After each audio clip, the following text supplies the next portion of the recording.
Well, hello, creatives, community, and kind folks. Welcome to RPG with DBJ.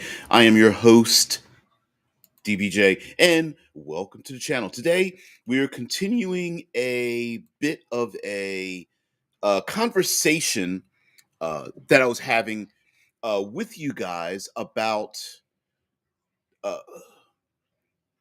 about spectacle creep, about a, a very simple but kind of reductive creation process in which, in order to keep our attention in our tabletop role playing games, in our world building, in our designing our encounters and player expectations, that we have to keep increasing the the spectacle of it, that things have to keep getting bigger and bigger and bigger, and the creative danger in that, because as the danger increases, so too are the ramifications of that danger.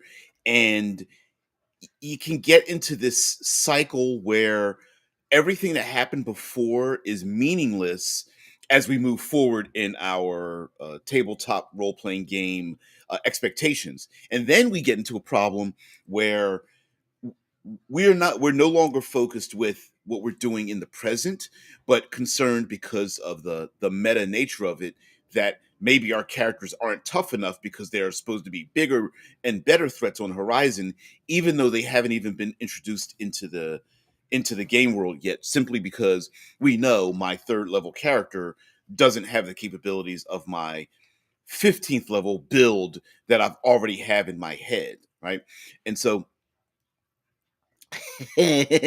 boom boom. Hey Drew. Yeah. Yeah, that's what she said. Although I think we could replace, well, anyway, yes. We have to come up with like we have to make like t-shirts that have like all the millions of that's what she says on them. That would just fill a white t-shirt with all kinds of ink, front and back. Take a look at her armpit, because that's what she said. You know. Okay, so but today I thought we would talk about steaks. And I don't mean the medium well done steaks. I don't necessarily mean vampire steaks, although both kind of apply, maybe. Um, but I thought we would talk about stakes in the terms of threat levels and things that we can have. Now, a big uh, a, a draw to the OSR, and a an argument people have utilizing elements of the OSR versus modern gaming, is that the threat of death is slowly being removed, if not removed entirely, from a lot of modern fantasy games. Players invest a lot of time in creating their character's backstory, and the storyteller, narrator, game master, whatever, spends a lot of time making their world. So really, there's no real incentive to have death be around the corner. Yet, in some strange ways, we really don't want to have a rule that says our characters can't die. And you guys know I've always made the point that it's not really death that's the problem. It's not being able to play your character any longer that's the issue. And although the two, meet together, if your character's dead, you can't play anymore. But there are of course ways around that. But no one wants to admit that they just don't want their characters to die and still play a game. There are plenty of role-playing games where death is off the table, and yet the stakes of not being able to continue still exist. Um, yeah, exactly. Okay, yeah. How about the stakes that hold down a tent? Yeah, there are vampire stakes. Um, although I just had a steak last night. So anyway, the and the OSR claims that because death is around the corner, that it makes things more interesting, it makes them valuable. But I would dare say that neither group or extreme is preferable in our discussion today, and for tabletop gaming in general. I would say that it's about having risk and reward. So, I in the byline, I put down, threats, risk, and loss, and how we can remove simple death and destruction, but still have threats that exist, so that we don't constantly go to, for example, having piles of dead bodies and empires being destroyed, and the PCs must stop it, because after a while, you start running out of empires to destroy, and eventually it's like, well, um are we is this another world ending event? And it's like, yes, it's another world ending event. This time it's up to the north. It's like, well, we stopped the one to the south and the east and the west. I guess it's time to go north and stop that world ending event, right? um Mike says risk has got to be part of the game. I made it clear from the start. Hit points and AC exist for a reason. I might save you from a bad roll. I may save you from a monster, but I refuse to save you from yourself. Yeah.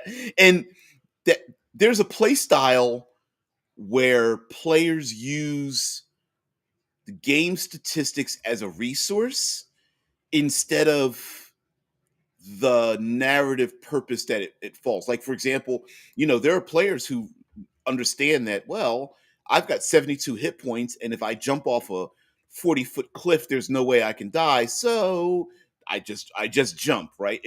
Hit points are just a resource that I extract, and it's nothing. There are no repercussions to it or anything like that. And my Yeah, I openly roll too. Drew says, in my system design, I have death, but since I divorced the capability to influence the fiction from the characters, and thus death is not leading to players becoming excluded from participating, and that could be a difficult pill to swallow, because death is final. And when it comes to storytelling, that's why writers and creators and such try to leave death off the table as an option for their characters. I'm not saying that they won't put them in situations where they could die, they just never kill them, because once you have death, the story's over. For which is why it was such a dramatic thing. Spoiler alert, that in Game of Thrones, Song of Ice and Fire, the Red Wedding had the death of so many main characters, and everyone's like, "Well, what's going to happen next season? We just lost like five of our main characters. What the hell?" And while that's cool, and everyone goes, "Wow, yay!" When the characters are gone, they're gone. And so, what other kinds of things can be on the table? Now, we do have a number of game systems that we can steal from, and I do have a list here. But there are many games that we can steal from that have risk and threats and loss that don't involve death. Kids on Bikes and Tales from the Loop, and what is it? Things from the Flood, and variations thereof involve children, and you role play children in dangerous situations, but death is off the table. Well, technically, death is on the table in Things from the Flood, because we went from the 80s to the 90s, and the kids are a bit older now. But in Tales from the Loop, the kids can't die, but they can be grounded. Your parents can move. You can be put in a juvie, so given a timeout, that kind of thing. So there is a way for your character to be removed from participation, and which technically is character death, but your character doesn't die. Strangely enough, Blades in the Dark, characters have a very difficult way of dying. It's a game about heists and gangs, and like neo-Victorian, steampunk-ish kind of dark place where characters run around as criminals and committing heists and assassinations and thefts and smuggling. And it's very difficult for characters to die in Blades in the Dark, even though it's called Blades in the Dark. But you can be arrested. You suffer heat, and you suffer stress, and you can be hunted or exiled or kidnapped and things like that. And I think having the end result of a thing that happens not necessarily lead to death, but lead to the inability to participate unless things are solved, I think is an option that we tend not to use. Although you got to admit, there's a lot of fantasy beings and monsters that like to enslave people, and the failure of the characters being enslaved and then the next adventure trying to escape their enslavement is always a great thing you could put in your back pocket. I mean, that's just a common go-to for like the past 40, 45 years of role playing. But we do have other mechanisms. I mean, we listen back in the day. Uh, we used to stick dead PCs into portable holes and bags of holding and stuff, and carry them around on our in our backpacks and take them to the resurrection stores all the time until we matured a little bit in our gaming philosophy. But that's also a thing as well. Mike says if a PC dies, and they do, I will immediately take them to a separate room and ask them how they would like to proceed. I can offer them a warlock contract to save them, let them die, or ask them if they somehow want the PC saved. More often than not, they roll new PCs. Yeah, and that's another thing too. There's something I know. I wasn't trying to get into the death sucks discussion, but it is strange that in like 40 to 45 years of role playing, that a written mechanical feature in role playing games doesn't exist commonly that talks about character death and replacement. Like, for example, making up a family of characters where if one dies, another one comes in, or having why don't we make replacement characters if we know death is on the table? And why do players get upset? I know why it happens, but I'm saying we play in a game that's supposed to be risky, and we have hit like Mike said, we have hit points in armor class for a reason. And then when a character dies, everyone's just like, what happened? What are we supposed to do now? Right? And the players all upset, and sometimes they want a table flip, and it's kind of a weird thing. Like, why did we bother playing in the first place if that wasn't going to be an option? That there was death on the table. I can tell you why, but it has to do with percentages and things like that. But Drew says, Druden says, dead characters can still be around even if one would play than just a memory of that character. Yeah, that's true. That's true. There are Eclipse Phase. You can play a digital character if your stack gets removed, and you can just be a digital um, uh, info life, essentially. The End King says, I think new players are more okay with character death than we think they are, but narratively, important death, not turning a corner and getting jumped by slime. But unfortunately, that's the risk we take when a randomizer is used. Uh, Other than like death only happens when we decide it to happen, and we tend not to want to have that happen, even though that's the way we tend to play these games. So it's weird. Mike says, "Yeah, I can remember my character carrying around a rival PC for 2 weeks, second edition. Yeah, yeah, just to get him raised. When he awoke, he said he judged me incorrectly, wanting to continue the rivalry. I had my PC say, it was nothing I wouldn't do for a common dog. Now you know it was me who saved you, me who carried you. Live with that." Yeah, right? Like, I resurrected you to let you know you suck. So, um, so I do have a list here. I tried to look up, tried to go down a rabbit hole of like, what are some kind of stakes that we can have? What kind of things? What are situational risks that players can get into without it always being the death of the characters or the destruction of an entire kingdom? And one of those is essentially building a relationship. Yeah, I was a right bastard back in the day. Yeah, Mike. so, so was I. I was a bit of an a-hole when I played these games and stuff. So um I wanted to show off a list. I did steal this. Let me post the link in here. I did take this and steal this just so that you guys could kind of see it. But um this individual, and I think they might have gotten this a little bit wrong. But I got this article from 2013. It talks about uh, stakes, basically combat stakes, but essentially creating situations where it's not just a bunch of PCs on a battlefield, monsters on a battlefield, and they fight and see who lives or dies. And I had talked about like alternate win statistics, like or win conditions. That it's not always about killing the bad guys and the bad guys killing the PCs, but if there's a third situation involved in which a third situation that involves um, an outcome that even though the players might be able to beat ass, it may not be beneficial for them to remain in the fight. It may be necessary, or it may be that they have to remain in a fight long enough to distract or um, persuade or maneuver or corral an enemy so that something else can get done. But and I do have this list right here, but I do want to make the point that um,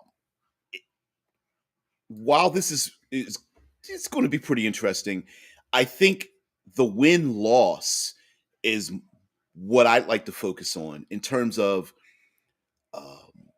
when players lose an important NPC, they lose. I came up with a term called tense.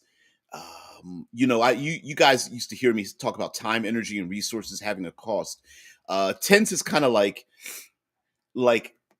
when the if you threaten something of the player characters, it makes things very tense. And for me, tense kind of stands for time, energy, um, uh, like a basically like a nest egg or natural resource, social implications or social status, and then economics. And essentially, if you can kind of threaten some of those things and put that on the table as a thing that can be threatened, maybe the player characters will then start to rethink their tactics and how they proceed forward in terms of win loss capability. So instead of like, if the PCs don't win, everyone dies, or if the PCs don't win, they all die. Instead, maybe you threaten their time. So let me move this here for a second. So threatening time essentially is putting a timer counter on what the players have to accomplish. And if they don't accomplish it in a certain amount of time, then there is a loss. So an example would be if you do very wide amounts of time, and we like to do very large, wide amount of time, meaning like in 5 days, the mountain pass would be covered in snow. There would be no way to pass. In 3 hours, a huge sandstorm is going to come across the accursed desert, and you won't be able to see, and all the tracks you're following will be gone, and the tomb will be buried in sand, and you'll have to dig for it. You won't be able to find it. But as we start to shrink time down from days to hours to minutes and seconds, that threat can be used as a method to motivate the characters and to get them to rethink something. So, an example would be um, the goblins are running away with the treasure, and they run down a hallway, and then in the hallway is some kind of chained beast or whatever, and it confronts the player characters, and it's like, well, we really don't have. You can reinforce to the players, you really shouldn't spend time fighting this chained monstrous beast. You should be going after the goblins who just stole the MacGuffin. And it's like, well, we're going to try to maneuver around and through and bypass this creature instead of sitting there fighting. Because if you waste time fighting, the thing you're really trying to go after is going around the corner. And so uh, we see this today being the third pillar Thursday, or third pillar of exploration Thursday. We understand that using the environment is a great way to get your PCs to like get a move on, get going. Floods, sandstorms, thunderstorms, earthquakes, forest fires, mudslides, hurricanes, tornadoes. something that happens here in Ohio. Derechos like sweeping through. Uh, all of these things and more, tsunamis. Boy, my brain is starting to lose here. Heck, fog that's rolling in. Um, Geysers and volcanic eruptions and things. All these things can start to increase the tension, making it more dangerous, causing more time for the player characters. And that loss of time should or could be the factor in the win loss. Sure, the PCs can come back to town and go, well, we spent 6 rounds fighting the Tarask. Aren't you supposed to be happy? And everyone's just like, you weren't supposed to fight the Tarask. It destroyed the entire, empire. We wanted you to distract it and get it to move. We didn't want you sitting there having a long, drawn out fight. We wanted Godzilla to keep on getting on. And uh, again, that could be a thing. Now, for my little acronym for tense, energy. Energy is like um, expending resources that the PCs have that they may need for something else. PCs want to go into the wizard castle to fight the lich, evil lich, and they're expending resources, energy to do a thing. Exhaustion is a resource. Sanity is like energy. If you're expending, if if the beginning of it you're fully formed, and at the end of it you have a loss of some kind of energy to continue, that's horrible. Hit points, of course, represent energy levels. In Blades in the Dark, they use stress. What is it? Candela Obscura is using a similar system, that's gaming system, that's in Blades in the Dark, and um, ticking off bits and pieces of your sanity as you look into the abyss, and the abyss looks back at you, is a loss of energy, where the player characters may not be losing hit points, but they may be losing something else. Spell slots, psychic abilities, uh, A5Es, martial maneuvers, and using exertion, things like that. Maybe there's a specific, and saying this up front to your player characters, I don't think is to your players is nothing wrong. The characters are professional enough to know that if you meta game this and say to the players, listen, if you stay in this fight, you will lose a valuable resource that you're going to need when you proceed to the next stage. Then the players may say, wow, we really got to avoid this. This is horrible, right? We're going to lose everything. The letter N in tense stands for like your nest egg. It could be like energy. It could be a resource that you have that's a one and done. And if you use it, it could be something like you have a valuable contact that you have to expend. It could be a magical gift or a magic item that's a one and done that the players have. Which I'm a huge proponent of ciphers. I wish ciphers existed. Was more of a thing that was in fantasy, where you have there are magic items, but they're basically one and done magic items. AD&D basic and AD&D had a ton of these random, strange, like uh, use the item once. It might have it. They've almost rarely had a lot of mechanical effects, but it was the creativity of using it. Robe of pockets, bag of beans, um, Qual's feather tokens. I can't remember. Oh, those are the only ones I can remember. But there were a lot of them that were just basically like, I use my feather token to make a tree. I rip the pocket off of my robe and make a ladder. Some magic items, some of these one shot magic items were pretty powerful, but they only let you do. It was a portal to the first level of the nine hells, and that's it. And you used it, and that's it. You're done. Sure, it could transport you away from danger right now, but what do you do in the future? So, for social levels or social anxiety, um, it's it may be that if the players do a thing or don't do a thing, they'll lose reputation, respect, their social standing, their status, they're in a community, and that this kind of requires the players to be invested in the world. For example, let's say the characters are part of a nomadic tribe, and if they commit certain acts, tribe could exile them or kick them out, or they may no longer be considered hunters or something. If this is more of a cosmopolitan mega city and they are performing certain things, maybe socially they're considered outcasts or untouchables, criminals, removed from nobility, anything like that. They could be untrustworthy, or they could be hunted. They might be arrested, or uh, perceived to be allied with a criminal organization, or it could be the opposite. Maybe the players are criminals and hiding in the shadows, and they are not trusted. They think they're working with law enforcement, or they are it's always the fact of not being belonging to the group. We feel that in the tabletop role-playing community, right? You're not part of my group anymore.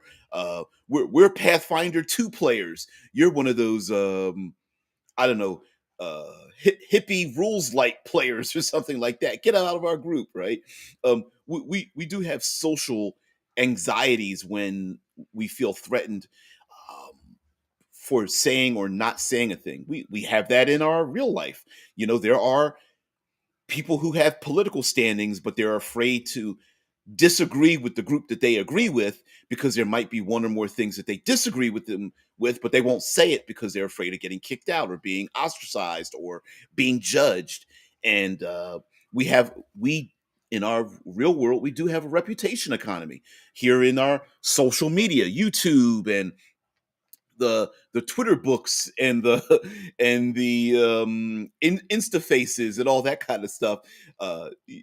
People try to exploit their reputation and their influence and such, and saying the wrong thing or being the wrong person in the wrong time, or whatever, can get you kicked out, piled on, flame wars, and things of that nature.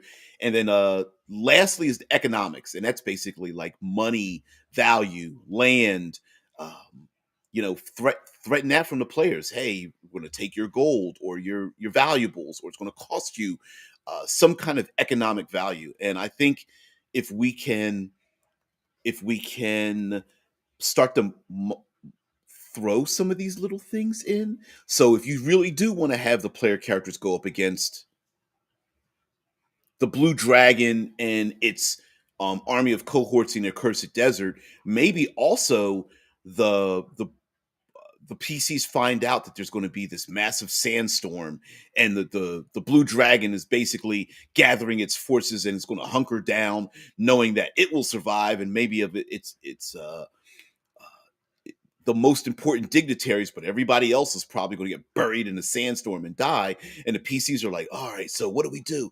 Like, well, we have to, if we threaten the dragon's resources first, poison the oasis that the dragon has created this empire around, or lead the people out and away from this city state and across the desert and whatnot, or having other win conditions where the player characters are it's not just about the player characters being destroyed.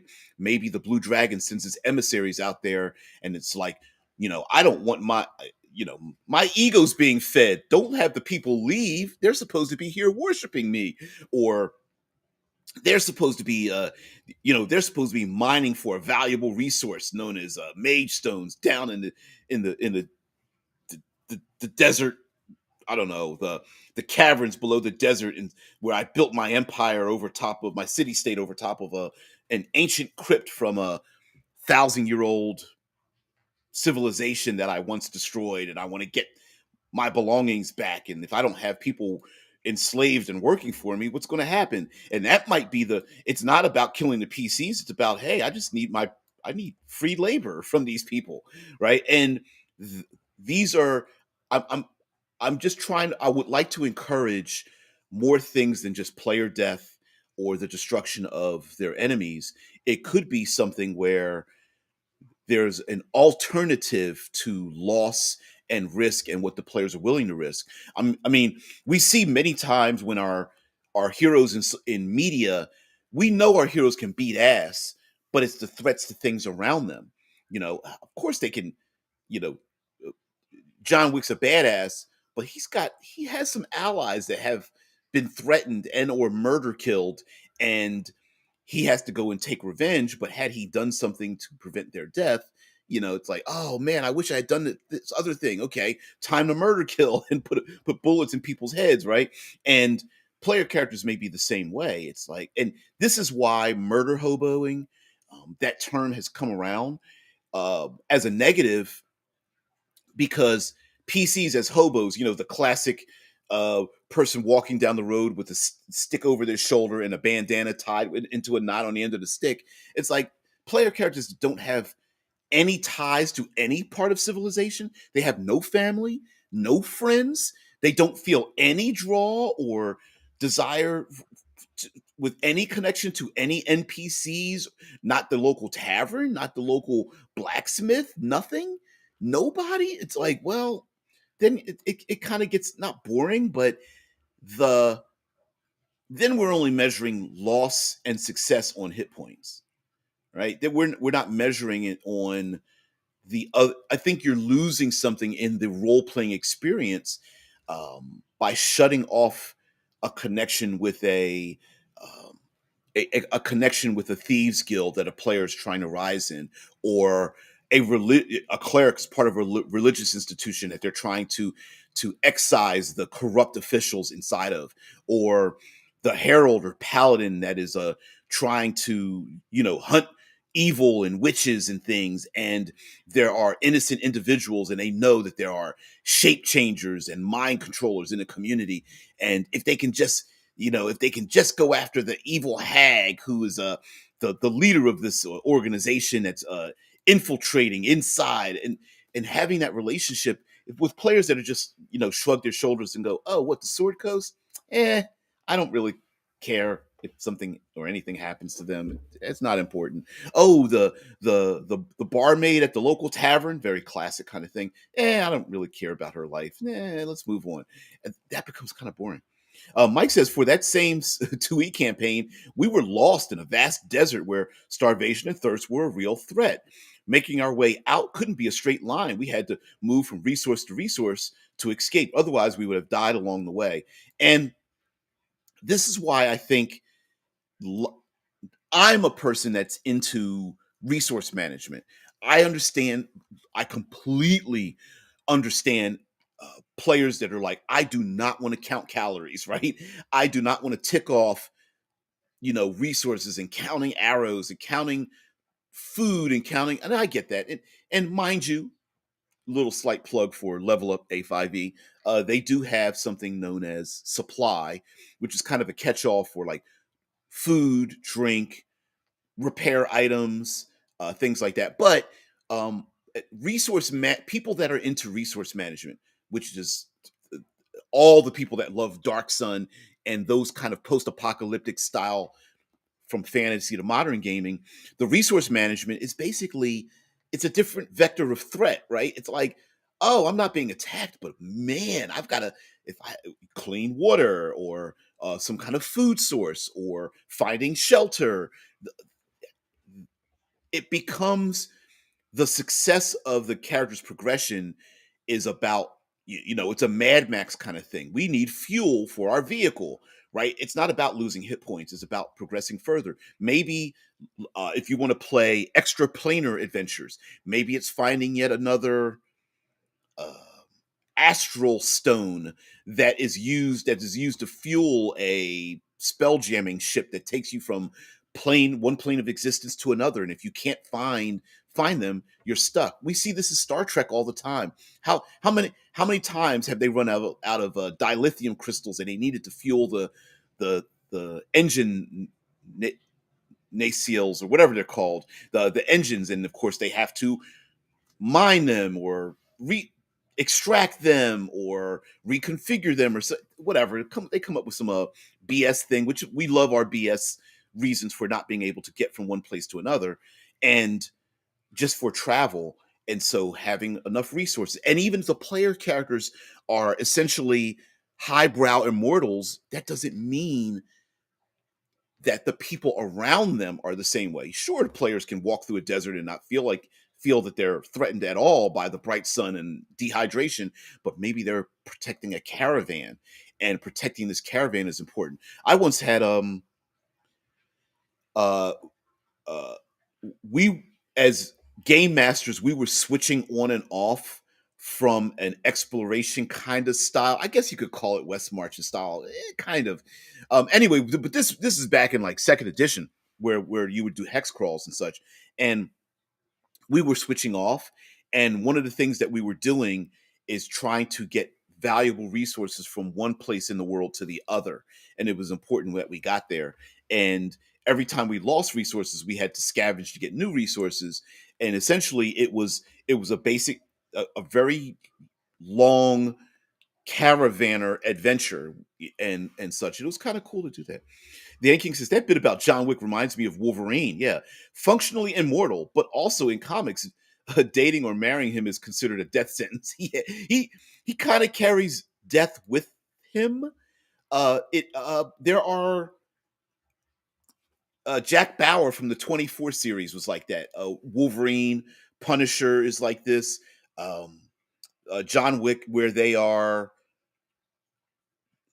themselves are probably always going to live, but the people around them, their loved ones, tend to die off. They are kind of cursed. And in a way, I hate this is kind of a strange thing to say. That's a resource too. A player who is constantly cursed with having the people that they care for die off.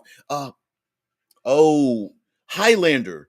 The Highlander movies slash series was about that, where this immortal character has had various loves in his life, and some of them knew, some of them didn't know he was immortal, and the ones that knew were getting older, and Connor and John. I can't remember. Anyway, the McLeods would constantly remain the same age while their loved ones would start to age off, and that's why they're. I don't want to have any relationships because if I make a connection with anyone, they're just going to die off. And of course, what happens? They always do. They always make a relation, find some kind of connection. Heck, Wolverine, uh, as a character, has always been a lone wolf and cub character, where the most brutal character ends up. How many times has Wolverine teamed up with uh,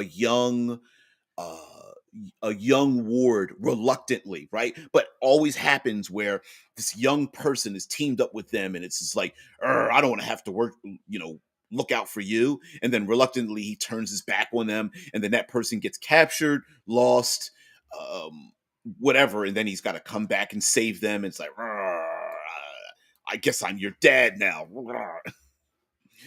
Mike says Vampire the Masquerade is very much like that too, protecting your human resources.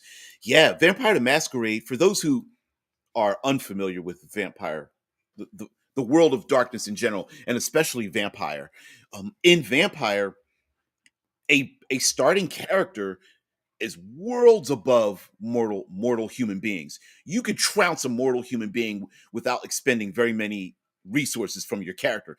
Not very much blood you have to expend or willpower. You're basically a badass against normal humans. But a feature in Vampire the Masquerade is you can pick traits where you have uh connections.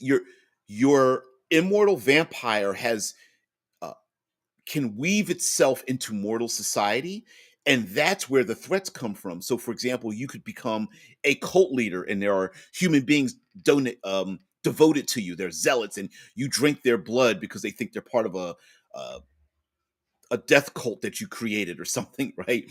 And you're going to make them immortal even though you're just teasing them. You may have some human allies, friends, family, who don't realize that you're a vampire. Or you may be hiding the fact that you're a vampire. You have a connection with like the police force or law enforcement or a homeless population or on the streets, or maybe you're a you know you're a classic rock star, and everyone thinks you're like some emo gothic rock star or something, and you have fans. And Vampire the Masquerade very much deals with your enemies aren't going to come after you, but they're going to come after your money. They're going to come after your territory, the people that you make connections with. And if you start to eliminate your connections with humanity, you can get lost, and your character can become a non-player character if you have no more humanity. It is a death of your character, whose character is just driven insane, and either you just go into torpor, which is basically means you just shrivel up into a ball, and you're basically rocking yourself back and forth in the basement somewhere forever. um, which did happen in Interview with a Vampire. Lestat was like lost his purpose. In the Vampire the Masquerade, you characters have a if you don't use humanity, you could have another what they call a road.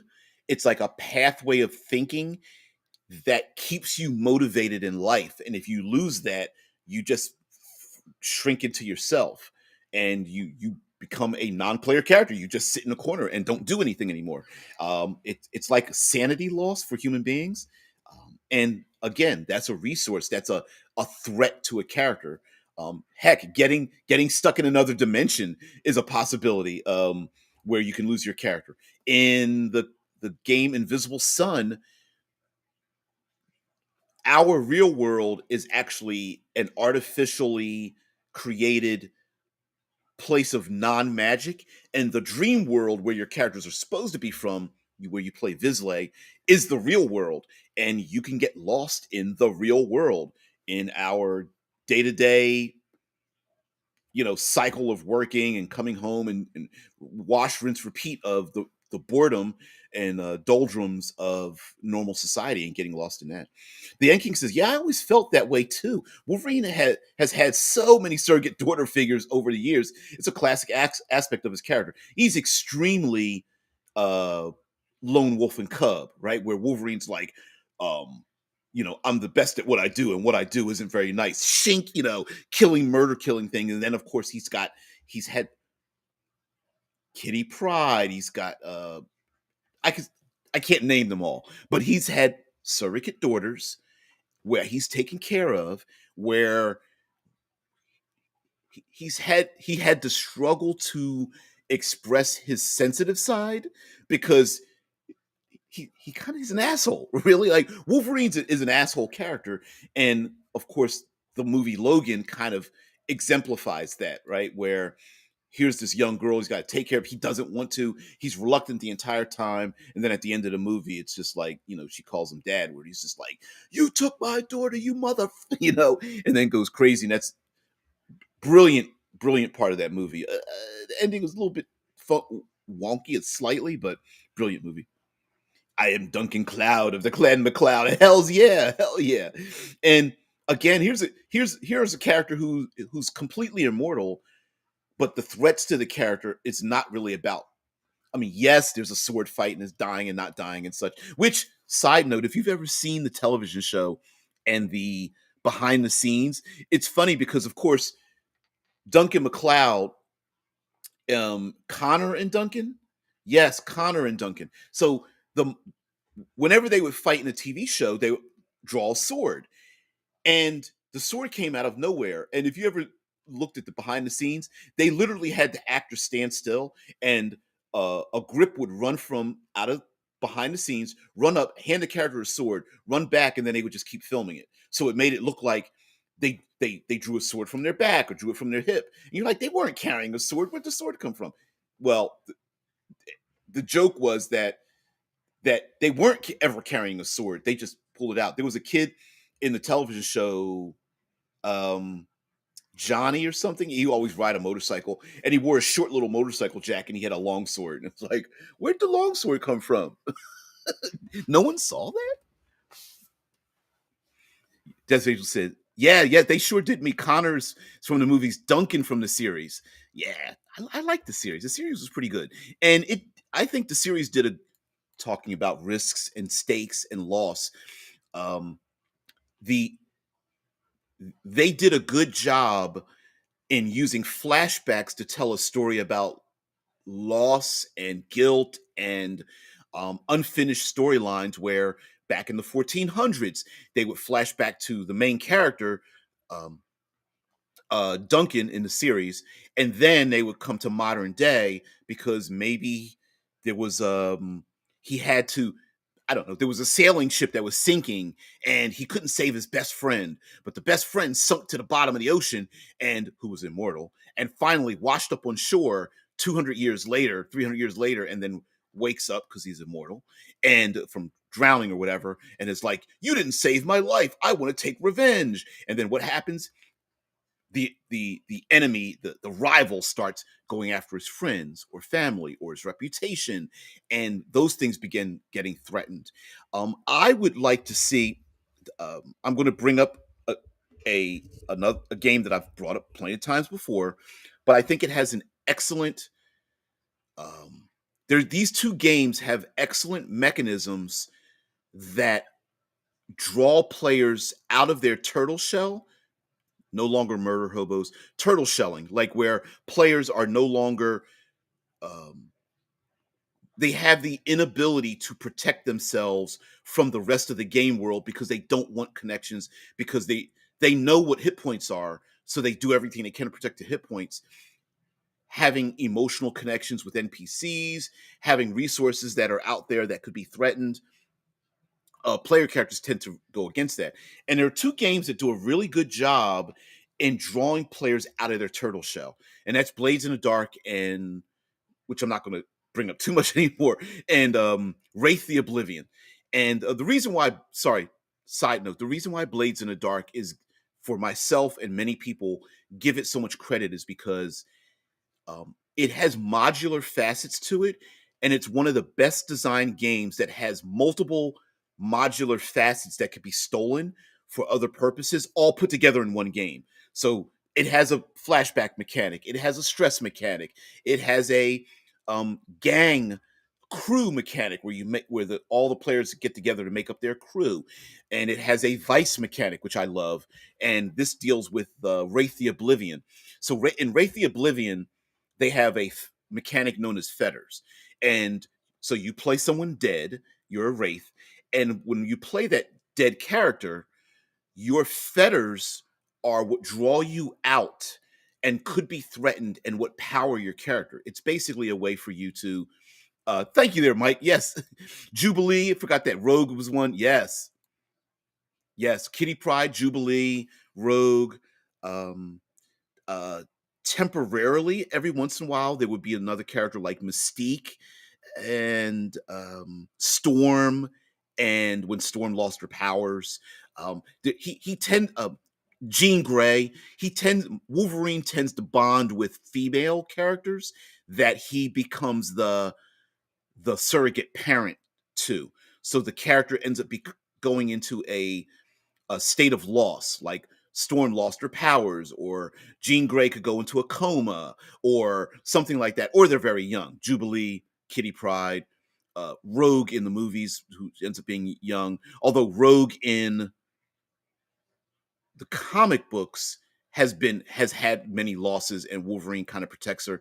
There's a very old team up with Wolverine and Rogue in the X-Men series where he goes to Japan and fights the Silver Samurai, and like I think Rogue is poisoned and he ends up getting poisoned, but he's Wolverine and he's got to protect Rogue, who's in the hospital, and he ends up fighting the Silver Samurai, and there's like a duel, and it's a whole big thing. So Wolverine is very much like he's a very much lone wolf and cub character, writ over long period of time. So in Wraith the Oblivion, you have a fetter. Your fetters are you are connected to a person, place, or thing, and in order for your character to mechanically recover their resources, which is known as pathos, their passion, they attach an emotion to that person, place, or thing, and then it exists in the world, and your wraith can sleep, go into like a sleeping stasis around that person, place, or thing. So a wedding ring, a photograph, the place where your character died, a family home, an automobile, um, a priest, a sibling, these persons, places, things, books, uh, whatever you're attached to. In Blades in the Dark, you have vices, and for you to heal back your stress, you have to engage in your vices. You have to go out and carouse and party and gamble and engage in um, debauchery or criminal activity to regain your stress, or essentially marking off your hit points. And I like that because it was designed, John Harper specifically designed that vice aspect to pull characters out of their safety zone. You've got to go out into the town and start gambling. You've got to go out into the town and start trying to schmooze and cozy up with people who are of a higher status. You're trying to go out there and have um, uh, uh, sexual and other deviant relationships with people who could threaten your life or your resources or something. And I wish we had something like, or it could be ported over to classic D20 games where you could tell the players you must pick at least three persons, places, or things, have a connection with them, and divide your hit points among them. So if you got 60 hit points, I'm going to put 20 in a person, a place, and a thing. And in order to recover those hit points or your hit dice or whatever, you could use that with hit dice. Hey there, Ian. Um, you must engage with that thing to recover the hit dice back to your character, and or to gain your maximum hit points, you must relate back to your person, place, or thing to regain. Like, for example, if you have a person and a place and they're 20 hit points apiece, you go back to your person and your place, you can get 40 of them back. But if you don't engage with that thing, you can't get those extra 20. You could have a rule that way where it forces the players to, and it doesn't necessarily have to be a good thing. Maybe the player has a rivalry with a sibling who they hate each other and they look down on each other because of something that happened in the past. And when the character goes back to their sibling, they have an argument, they say terrible things to each other, and then they leave pissed off again. That's an interaction forcing the player to leave their safety zone, to go back to their loved one, which that individual could be threatened by an enemy. That individual could have maybe it's not death that threatens their sibling, but maybe a loss of resources or a loss of their social status. Maybe that individual is lost in a storm, and that's why the PC wants to go out on a sailing ship into a storm. It's not just for gold; it's to protect their loved ones or something. Players that encouraging players to rebuild a destroyed city, and now they have an investment in this community that's on a coastline that's been hit by elemental storms or something. Mike says V5 or 5th edition Vampire the Masquerade has touchstones where something from your mortal life has to be protected. Yeah, and I like things like that. I understand it can be a little contrived if every time if every time Spider-Man and Superman go out to rescue people and their Lois Lane and Aunt May are always threatened, it can get a little contrived. But a way around that is to use tense, my acronym of tense, to threaten that to bring the characters back. So Aunt May not be threatened by another bad guy. Maybe Aunt May needs her medication, right? I'm trying to think of something else. Mary Jane, maybe she's not again threatened by Dr. Octopus, but maybe it's important for Spider-Man to show up at one of her recitals because she's, performing on stage. And that is a threat in itself. Spider-Man's like, I don't have time to fight you, Doc Ock. I have a personal life and I need to get back to it, right? And so I like that. Yeah, Mike says, only just got here as it's ending, but this sounds like what I was enjoying the other day from Delta Green, recovering sanity from bonds. Exactly. Like, thank you very much for bringing that up because I forgot about Delta Green and gaining back your sanity. And like Mike was talking about, Vampire the Masquerade has having something from your mortal life that you need to protect.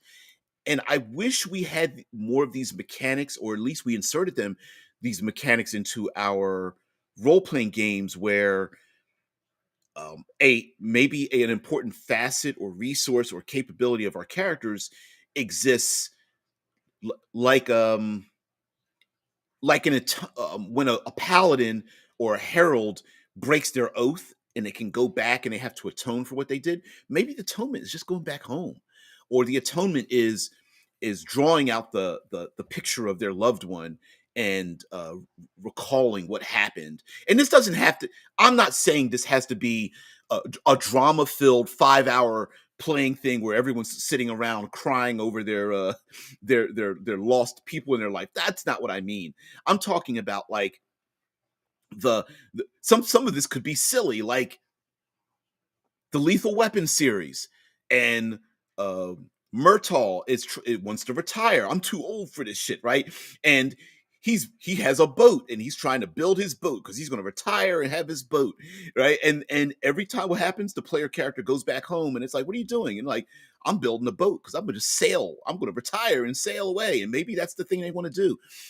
The player character that's rebuilding the city, and maybe they start having relationships in the city, and first they rebuild the tavern, and then the PC's like, you know what, I'm going to help build that church over there. Or there's a sailing ship that's sunk out in the bay, and they have to recover the goods that are in it. And the PC, free dives down there to get the things together. Or there's children in the neighborhood, and the big burly barbaric PC loves the kids, and the kids just love them hanging on his forearms or something. And maybe that's a connection. Um, and again, that connection could also be threatened as well. A the rat folk are trying to convince the children to go down into the sewers and lead them there with in a white paneled van with candy and and dog collars and stuff. I lost my dog. Can you help me find it? And the kids go away, and then the PC's like, they took the kids. Barbarian's like, motherfucker, I'm gonna kill this thing, right? And what a great way to go rat killing as a first level character, rather than going, okay, you guys are going to get paid 500 gold pieces if you go down in the sewer to kill the rats, right? Maybe it's important, maybe it's personal, and doing that. Drudfuzz says the Alien RPG has mementos that the character has to interact with to reduce stress. I love that, and I think even making other player characters your stress reducer, it can be important as well. Hey, the super barbaric character must reconnect with the intellectual, weakling character, and that connection itself is what fuels the barbarian. I told you, blah blah blah, not to follow me into this place. And like, I like you a lot. I want to follow you. Uh, Ayan Voom says, I like how your allies in. Why is my brain CP Red, Cyberpunk Red, thank you, have a loyalty rating. You have to treat them well, or they will just flip you a bird eventually. Yeah, yeah, Cyberpunk Red. Having those connections, I think, and then using twisting social connections, resources. Again, playing with time as well. Hey, listen, you got to. If you don't given enough time, this mission, no big deal, no problem. But you've got 2 hours, and that means you got to get in, get the thing, and get the hell back out, right? Those are kind of things. Thanks, dear M squared. Thank you so much. M got here late, and it's like, hey, you got to get off to work, so I appreciate it. The Ant King says Murtaugh was clearly not a veteran player. Told the DM he went to go to the bathroom without checking for traps. I love it. Oh my god. Yes, yes, the bomb under the toilet. The bomb under the toilet. Yeah. Yeah. Yeah, Mike's like got things to do. Yes, everybody. Mike's like, I gotta get back to the beginning of the chat. Okay, so let me do this thing real quick. I don't know if you guys can. Let's see if I can get rid of. All right. Very quick. I put the person who was who created this article, which got me started in the first place. Um, and the article starts out with something that's very, very important here, which is if the villain did the smart thing, the movie would be over in the first 15 minutes. And I like that line because that is a real thing that happened in the Watchmen series where the villain is like, oh, yeah, by the way, all this I'm talking about, it happened a half hour ago while you're trying to come, to Antarctica or whatever the hell he was, Arctic Circle or something. So anyway, talks about there's a pretty big divide between what makes good drama and what makes tactical sense in a game, and a lot of RPGs which focus on both a long-term campaign, and B, lots and lots of combat, end up having to work overtime to bridge that space. Mostly it comes down to making death for protagonists not so common, whether by magical or healing resurrection, fudging dice rolls, or NPCs whose primary function is to rescue PCs. The key to the problem is that a lot of these fighty games put death on the table in every encounter. Eventually, the odds add up, but most adventure fiction doesn't have death as a real threat most of the time. There's other things at stake. Novel writing, television shows, movies, graphic novels, things like that. Even video games somewhat will have other things that are at stake. So why not a list of other stakes or goals to use when you're either encounter building or having to improvise in a moment? And I think this would help us create other threats without everything being death for the player characters and kind of mixing it up, right? So death might be in the future, but maybe these 2 or 3 encounters, it's not death, but we know it's going to come up. So it talks about encounters, goals, and stakes. Assume you can flip any of these around. Each goal works equally as well for players as it does for the NPCs. Yep. And stop the other side from as a prefix. So, for example, there's and I have something written up about this, but this is just from 2013. Holding action or take territory. Time limits can be fiction-based, like until the third dawn, or mechanics-based, 12 rounds, or triggered upon an action. One of you has to go unstick the chain for the gate. I love that kind of stuff. The last option is often fun to play with, but can be very swingy. Clever solutions can get the win condition quickly, or bad luck, or not having appropriate skills can make it nigh impossible. And that's the idea of like closing the portcullis of the castle gate, right? Maybe there's enemies flowing in, and the PCs are like, okay, we can keep fighting, but there's still enemies that keep flooding in and flooding in and flooding in. And it's like, well, let's break the chain to get the portcullis to drop, so at least we know we only have 35 enemies to fight rather than an infinite number of them. So hold off. These are all holding positions, right? Hold off the opposition until allies come. Hold off until allies can escape, which is a really good one. Maybe your allies aren't as powerful as you, but you need to hold them off. You need to hold the enemy off so that they can escape, or distract them so they don't go after the allies so they can escape. Hold off opposition until the gates can be closed, the river floods, or the bridge is destroyed. This also can, with the escape thing, maybe the gate is open, the river before the river floods, or before the bridge is destroyed, right? Hold off until supplies, treasure, or the MacGuffin can be loaded. A machine can be fixed, such as fixing a drawbridge or shield generator. A message can be relayed. A trap can be sprung. Super weapon readied, or a magic spell completed. This is very much like, especially for low-level games, where a powerful ritual or magic item or something can be used by the player characters once to close a portal, to shoot it at the dragon or something, whatever. Information can be destroyed, erased, or falsified, or hold off until information can be found or deduced in time, or hold off opposition until the pathway or gate can be opened, bridge lowered, or fixed. Hold off opposition until a critical person is captured or killed. Hold off opposition until a critical object or supply is captured or destroyed, or hold off until a weakness in the enemy can be found. Also, hold off opposition, and not killing the opposition might be important, especially if other weaker individuals are performing actions, theft, stealing, rescuing, escape, but you don't want the enemy to notice what the other people are doing. So it's like, we need to fight, but we can't kill them. We actually have to distract them. Here's another one. This is about getting in. So get in to see what you need to see and get out. Get in to take a crucial item. Get in to get as much of a thing or resource as possible. such as like cattle, starship fuel, or ammo, and get out. Get in to kill a single target and get out. Get in and abduct or rescue a single target or group of people and get out. Get in to sabotage a single object or location, such as sabotaging a bridge, dam, warp drive, etc., and get out. Get in, leave false evidence, and get out.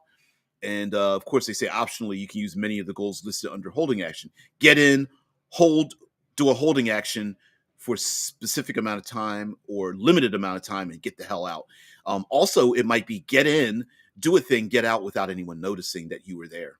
And then, of course, there's pursuit, escape, and transportation, such as get a person to person, place, or thing to safety. Get yourselves or a person, place, or thing to safety. Force the opposition to a particular place through trickery or violence, such as the one that happened that changed my thought, where player characters tricked harpies to go between two portcullises and trap them in between. And I was just like, damn, slow clap. I don't know how we're going to do this. We're going to roll some dice, but yeah, that was awesome. And I actually set it up as a kill box, and they just were like, nope, this is what we're going to do. And it changed it. It was one of the first fantasy things that changed my thoughts back when I was a teenager. That was like, shit, yeah, I guess you could do that, right? That makes perfect sense. So, yeah, optional complications such as within a certain something happens within a certain period of time or before the opposition gets there. This is a time factor, or doing it secretly without being detected, or doing it without violence, or doing it with or target a person, place, or thing that is also moving or being transported. Those are little factors that might happen as well. Those goblins that are running away with the MacGuffin, maybe you got to steal it back from the goblins and tell them, the goblins, to send a message to the enemy, because murder killing them might upset whoever the goblins are associated with, or something like that. This is a dominance in social encounters, basically like showing superiority, or put fear in opposition or humiliation, or to make a threat that you can and will do worse things unless they do X, or to simply be a bully or have abusive control to keep dominating a person, to keep their will broken, keep them from moving on, or distractions, to repay an insult, or to win a public contest or a combat sport or wager, and some consequences of failure, talking about that. So anyway, just want to share that with you guys. Combat stakes. I put the actual, let's see if I can share this tab instead. This is where I got it from. It's written back in 2013, but it's kind of cool there. So anyway, we are out.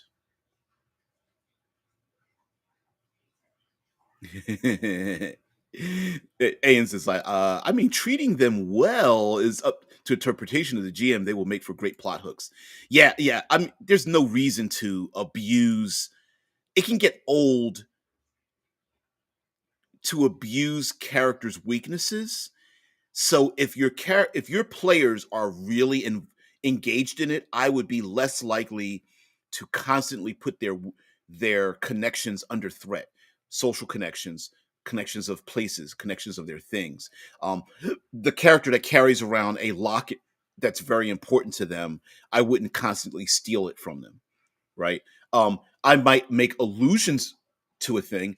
You're hanging off the cliff and you're afraid the locket may fall down 500 feet into the mists below, lost forever. And the PC's like, I hold, and then if they role play, I hold on to it with dear life, using only one hand or whatever, knowing that my loved one who gave this to me, I will return to her one day or whatever, and then it's like, all right, you know what? Yeah, thanks for the drama. That's kind of cool, right? Like says, there are always opportunities to create tension timers if a GM is aware of the environment and the PCs are in. How many times have we seen collapsing environments in movies?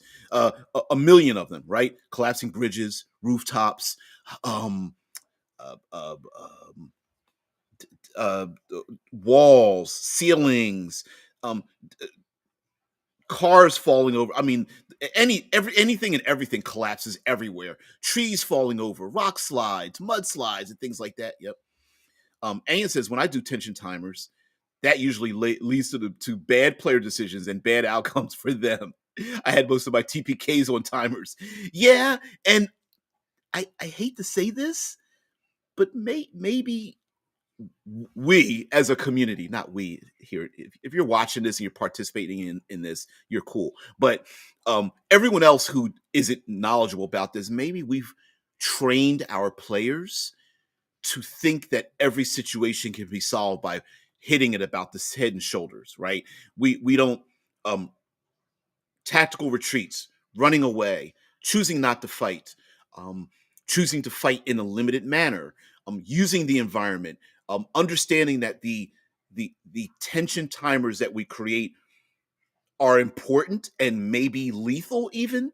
Um, and that players ignore those things because they like to get top headed, look down at their character sheet and think they solve everything with using hit points or not hit points. You know, yeah, Death Angel's Shadow. Yeah, bridges. While PCs are being chased by a fat red dragon that that gets extra movement by rolling instead of like. Yeah, I I like the movie. I understand. I get it. I know Hasbro, Watsy, and all, but the movie was pretty hilarious. It was. I didn't think I would like the dramedy of it, the comedy and such, but I liked it. Yeah, and Voom's like, oh yeah, younger players do not even try to run away anymore. It seems out of fashion. And unfortunately, the mechanisms in the game mean that they have a higher percentage chance of winning if they just sit and fight. And unfortunately, yeah. I did too. Yeah, with the Dungeons and Dragons movie, I didn't want to like it. I was just like, "Ugh, this is stupid, stupid Hasbro." But of course, they didn't make the movie. I mean, they paid for it, but they didn't make the movie. The director and writers wrote, and the actors portrayed. So it wasn't necessarily them. They didn't translate a book and make it a movie. They wrote it from the ground up. So I really enjoyed it. There's some funny scenes like the illusion scene of our best, was it Ed, the the bard and the illusion where like the loot is starting to like bend and his head start, anyway, it's hilarious. I was just like, yeah, that's screwing up an illusion. I like it. Yeah, when I have old salts, that's me, and youngsters in my games, the older guys often are like, let's run away. The youngers are like, hell no, hell, I'm sorry, gotta pronounce it right. Hey, older guys are like, hey, let's run away. And the younger ones are like, hell no, we can do this. Hell no. It's exactly right. So we're going to leave it on that one, right? Guys, thank you very much for being part of the show. I really appreciate it. Um, uh, we'll do some other stuff. Yeah, run away. It's supposed to be a common phrase uttered by parties. Yeah, and that's a big thing in the OSR, right? Making friends with the enemies, running away, parlay, avoiding them altogether, hiding and sneaking, slamming a door shut and locking it. Like we used to do all those things in OSR because fighting was kind of not only pointless, but you wasted too many resources. Assuming you lived in OSR, you wasted too many resources. You knew that if you survive this fight, chances are you're not going to survive the next fight. And there were just so many ways of trying to outthink our opponents so that when there was a fight, we had an advantage. Surprise tactics, separating the enemies, locking the enemies away so you can take them out one by one, using the environment, forcing them into pit traps and flaming geysers and living statues that will hack them to death, right? Using poisons, all that kind of business. We use all those tactics to try to get them out. Yeah. And Voom says, in OSR, you do not get a lot of XP for enemies. You got the most for gold and quests, though. Yeah, and unfortunately, it got a. Maybe that's another thing that we can do maybe on a different day, talking about the fallacy of killing monsters is only XP, which wasn't the case, and explaining why gold was an XP reason because you wanted the gold so that you could basically retire your character. It wasn't about greed. So anyway, I am here very, very late. You guys have a great one. I got to get out of this place. Yeah, we'll be back. Guys, have a great one. I will see you later. Peace.